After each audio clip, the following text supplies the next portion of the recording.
5단원 여러가지 그래프 원 그래프로 나타내어 볼까요? 지난 시간에 배운 내용을 정리해 볼게요. 전체에 대한 각 부분의 비율을 이렇게 원 모양의 그래프로 나타낸 것을 우리는 원 그래프라고 불렀습니다. 그래서 시계를 생각하면 된다고 했었죠. 그래서 4등분해서 0, 25, 50, 75 이렇게 100을 4등분 할 수 있다는 것이죠. 그 다음 우리가 구한 백분율을 크기에 맞게 이렇게 그려주면 되고, 영양성분 또는 좋아하는 스포츠 종목 같은 것들을 원모양의 비율 그래프, 원 그래프로 나타낼 수 있다고 했었어요. 띠 그래프와 비교를 해본다면 둘 다 비율 그래프고 차이점이 있다면 다만 띠 그래프는 가로를 100등분한 띠 모양, 원 그래프는 원의 중심을 100등분한 원 모양이라는 차이점이 있다고 하였습니다. 102쪽 1번 슬기네 학교 전체 학생은 한국박물관의 현장체험학습을 다녀와서요. 자, 가장 인상적이었던 전시관을 조사해서 표로 나타냈대요. 선사관은 72명, 고대관 96, 중세관 36명, 근대관 24명, 현대관 12명, 그렇게 해서 합계가 총 240명이네요. 자, 이것을 원 그래프로 나타내기 위해서는 여기 빨간색으로 표시한 부분, 백분율을 구해야 되겠죠? 전체 240분의 선사관 72명 곱하기 100을 하면 이것을 약분해서 계산하면 되는데, 분모 240과 100을 약분해서 20으로 약분하면 돼요. 그쵸? 그러면 12, 분모에 12가 남고 72를 12로 나누면 6, 그리고 6이 65, 30, 그래서 30%.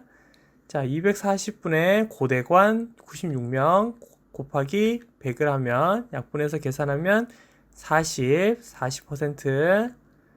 중세관 전체 240분의 36명 곱하기 100 해서 15%. 240분의 근대관 24명 곱하기 100을 하면, 자, 계속 저 100이랑 240을 약분하면 돼요. 그래서 분모를 12로 만들어주면 쉽거든요, 계산하기가.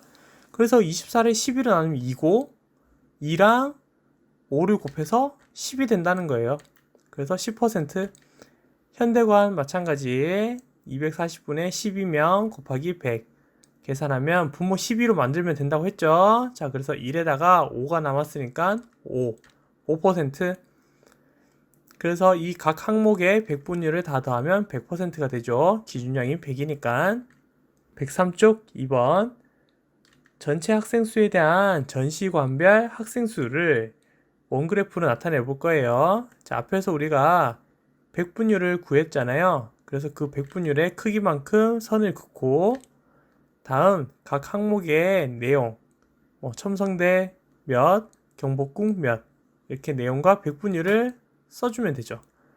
자, 그래서 100을 4등분 하니까, 그쵸? 3시, 6시, 9시, 25, 그쵸? 50, 75가 되고, 자, 먼저 선사관이 30%였죠. 자, 그 다음 고대관이 40%니까 30에 40을 더한 70, 그쵸? 70까지 이렇게 표시를 해주고, 자, 다음 중세관이 15%니까 더해서 85%까지. 자, 그 다음 근대관 10%, 나머지 현대관 5%, 이렇게 되네요.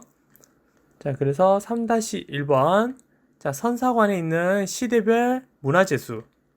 자, 그래서 구석기 500점, 그리고 신석기에는 1000점, 청동기 1500점, 자, 철기는 2000점, 그래서 합계 총 5000점의 문화재가 전시되어 있네요. 자, 그래서 백분율을 먼저 구해보면 전체 5000분의 구석기 500, 그럼 곱하기 100을 해서, 자, 계산하기 상대적으로 쉽네요. 그쵸? 0이 있어서 1의 자리가.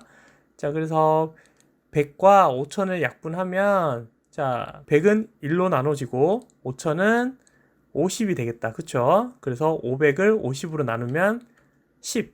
그래서 구석기는 10%. 신석기는 전체 5,000분의 1000. 그래서 곱하기 100을 하면 네, 마찬가지 분모가 50이 되고 1000을 50으로 나누면 되니까 20. 그래서 20%. 청동기는 전체 5,000분의 1,500 곱하기 100이니까 100과 5,000을 약분해서 분모 50이 되고 1,500을 50으로 나누면 30. 청동기는 30%. 철기는 전체 5,000분의 2,000이니까 곱하기 100 해서 100과 5,000 약분해서 분모에 50만 남고 2,000을 50으로 나누면 네, 40이 되겠죠. 그래서 철기는 40%. 그래서 각 항목별, 시대별 백분율을 다 더하면 100이 되죠. 기준량이 100이니까요. 3-2번 앞에서 구한 백분율을 가지고 이제 원그래프로 나타내 볼 텐데요. 이렇게 먼저 눈금을 표시하고 구석기가 10%, 그 다음 신석기가 20%였어요.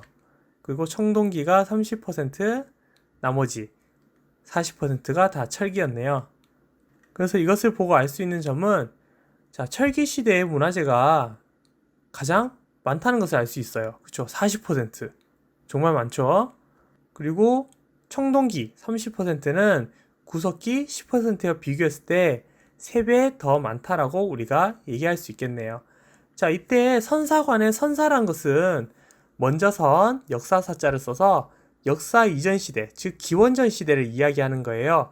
그리고 기원전과 기원 후를 나누는 기준이 되는 사건은 우리 예수의 탄생을 생각하면 쉬울 거예요. 그래서 예수님 탄생 전은 기원전, 그리고 예수님 탄생 이후가 기원 후라고 생각하면 되겠네요. 우리가 앞에서 알게 된 사실을 바탕으로 조금 더 생각을 해보면 시대가 현재로 가까워질수록, 즉 구석기가 가장 옛날이잖아요. 그리고 철기는 가장 최근이에요. 지금이랑 비교했을 때 상대적으로. 그래서 철기, 청동기, 신석기가 구석기보다 문화재가 더 많이 남아있잖아요. 즉 최근 시대일수록 문화재가 많이 남아있다는 것을 우리가 알 수 있겠네요. 이번 시간에 배운 내용을 정리해 볼게요. 전체에 대한 각 부분의 비율을 원 모양의 그래프로 나타낸 것, 원그래프고요. 백분율을 구한 다음 그 크기만큼 선을 그어서 각 항목의 내용과 백분율을 써서 우리가 완성시킬 수 있어요. 그쵸? 자, 이때 눈금을 만들어서 그리려면 각도기를 사용해야지 우리가 정확하게 그릴 수 있다는 것도 기억해 주세요. 다음 시간에는 여러 가지 그래프를 해석해 볼게요. 그럼 다음 시간에 또 만나요. 안녕.